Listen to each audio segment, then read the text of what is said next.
प्रयागराज में लगने वाले महाकुंभ में अखाड़ा परिषद ने मुसलमानों को दुकानें न देने की मांग सरकार से की है। अब इस मांग पर घमासान तेज हो गया है। बागेश्वर धाम प्रमुख धीरेन्द्र कृष्ण शास्त्री ने कहा है कि जो सनातन परंपरा को नहीं जानते वो संतों का सम्मान नहीं कर सकते। उससे द्वंद्व पैदा होगा और विरोध भी पैदा होगा, साथ ही विद्रोह पैदा होगा।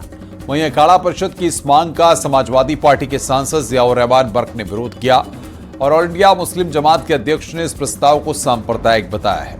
लेकिन इसके पीछे अखाड़ा परिषद के अध्यक्ष रविंद्र पुरी का तर्क है कि खाने पीने जैसी चीजों में थूक और गंदगी मिलाने की घटना जिस तरह देखने को मिली है, अगर कुंभ में ऐसा हुआ तो साधु संत भड़क सकते हैं और भगदड़ मच सकती है। रविंद्र पुरी का कहना है कि वो किसी गैर हिंदू का विरोध नहीं कर रहे हैं, बल्कि ऐसी मानसिकता का विरोध है जो सनातन का अपमान करने की कोशिश में लगे रहते हैं। देखिए रिपोर्ट।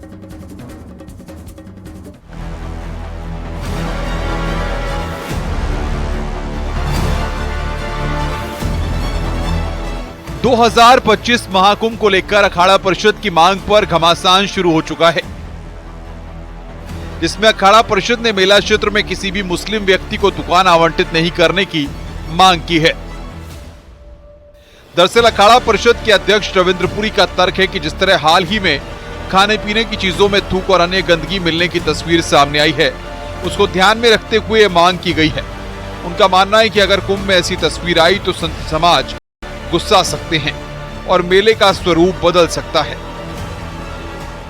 जिनकी दुकानें लगेंगी, हमने उनका विरोध किया है। किसी गैर हिंदू की जो है दुकान जो है मेले में ना लगे। क्यों? वो उसमें थूक मिलाएगा, वो उसमें पेशाब मिलाएगा। आपने देखा होगा मसूरी की घटना भी घटी है, आपने गाजियाबाद की घटना देखी होगी, आपने पूरे हिंदुस्तान में जहां भी आप जाएं, इस समय के जो गैर हिंदू है वो बिल्कुल सनातन के लिए खतरा बनी हुई है। मैं पूरे गैर हिंदू की बात नहीं कर रहा हूं, मैं उनकी बात कर रहा हूं जिनकी जो मानसिकता है बिल्कुल वो ऐसी बनी हुई है कि हमें सनातन पे कैसे प्रहार करना है, सनातन को कैसे नुकसान पहुंचाना है। इसलिए ऐसे व्यक्तियों को हमने वहां पे जो है एंट्री बंद करने का प्रयास किया।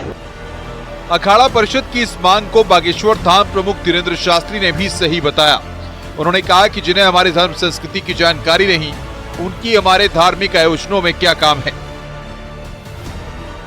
एकदम सही है। ये इसलिए किया गया है कि देखिए, अगर गैर सनातनी जो सनातन को नहीं जानते, जो वहाँ की विचारधारा को नहीं समझते, देवी देवताओं की महत्वता को नहीं जानते, संतों की महिमा को नहीं जानते, वो संतों का क्या खाक सम्मान करेंगे। उससे द्वंद्व ही उत्पन्न होगा और उससे एक न एक विद्रोह ही उत्पन्न होगा। और जो आए दिन अभी कुछ दिनों पर थूक कांड, तरह तरह के ये प्रायोजित तरीके किए गए, पथराव किए गए, को जलाया गया, राम को काल्पनिक, पालघर के संतों को निर्दयता के साथ मारा गया, ये तरह तरह की, या देवी पंडालों में आग लगाई गई, दुर्गा पंडालों में, तो इससे ये सिद्ध होता है कि ये सनातन एंटी सनातन है, इन्हें सनातन से बहुत दिक्कत है। तो जिन्हें सनातन से दिक्कत है वहां सनातन के कार्यों में इनका क्या काम है? मेरे अंगने में तुम्हारा क्या काम?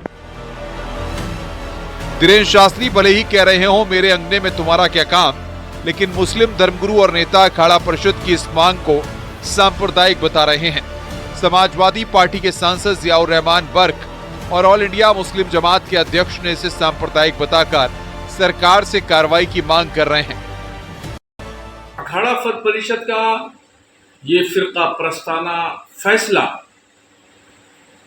करोड़ों हिंदुस्तानियों और अमन पसंद शहरियों के मन को झंझोड़ने वाला है, तकलीफ पहुंचाने वाला है।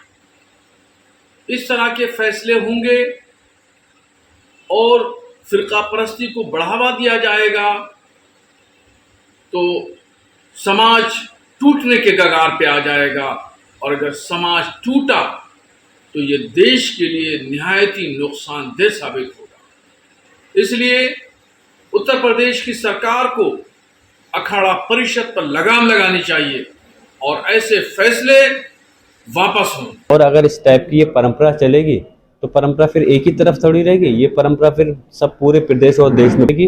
फिर जहां आज हिंदू समाज के लोग उठा रहे हैं वहीं कल को मुस्लिम समाज उठाएंगे कि त्योहारों मेलों के अंदर दुकानें।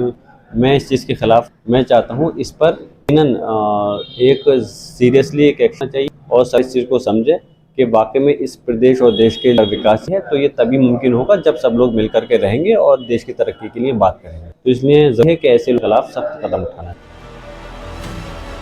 इस बीच महाकुंभ 2025 के लिए ऑनलाइन आवेदन की प्रक्रिया शुरू हो चुकी है। ऑफलाइन और ऑनलाइन दोनों तरीके से लोग आवेदन कर रहे हैं। पहली बार महाकुंभ के लिए सभी आवेदन ऑनलाइन स्वीकार किए जा रहे हैं। आवेदन प्रक्रिया 12 नवंबर तक जारी रहेगी, लेकिन इसी बीच अखाड़ा परिषद के प्रस्ताव पर घमासान तेज है। Bureau report, news 18।